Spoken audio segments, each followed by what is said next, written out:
വിവിധ ആവശ്യങ്ങൾ ഉന്നയിച്ച കെഎസ്ആർടിസിയിലെ INTUC യൂണിയനുകളുടെ കൂട്ടായ്മയായ TDF നടത്തുന്ന 24 മണിക്കൂർ പണിമുടക്ക് പയ്യന്നൂരിൽ ഭാഗികം. കെഎസ്ആർടിസി സർവീസുകൾ മുടക്കി 24 മണിക്കൂറും പണിമുടക്കാനായിരുന്നു INTUC യൂണിയനുകളുടെ തീരുമാനം. വിവിധ ആവശ്യങ്ങൾ ഉന്നയിച്ച് എല്ലാ മാസവും 1-ാം തീയതി ശമ്പളം വിതരണം ചെയ്യണം എന്നതടക്കം 12 ആവശ്യങ്ങൾ ഉന്നയിച്ചാണ് സമരം.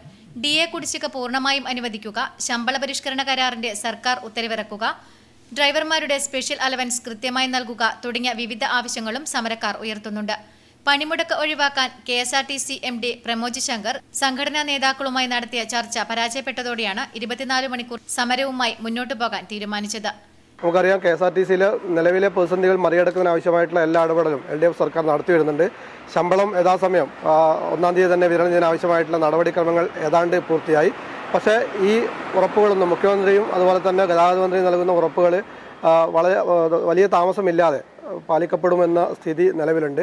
അതിനിടയിലാണ് തികച്ചും രാഷ്ട്രീയമായ ലക്ഷ്യം ഉന്നയിച്ചുകൊണ്ട് TDF പണിമുടക്കിന് ആഹ്വാനം ചെയ്തത്.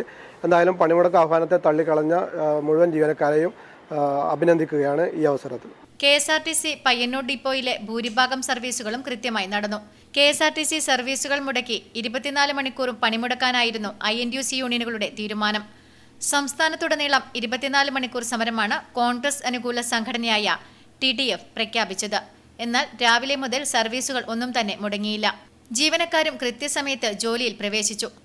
ഓർഡിനറി, സ്വിഫ്റ്റ്, ദീർഘദൂര ബസ്സുകൾ എല്ലാം നിരത്തിലിറങ്ങി. സമരത്തിനെതിരെ രൂക്ഷമായ ഭാഷയിൽ ഗതാഗത വകുപ്പ് മന്ത്രി KB ഗണേഷ് കുമാർ രംഗത്തെത്തിയിരുന്നു. സമരം KSRTC തകർക്കാനുള്ള ഗൂഢാലോചന എന്ന് മന്ത്രി വിമർശിച്ചു.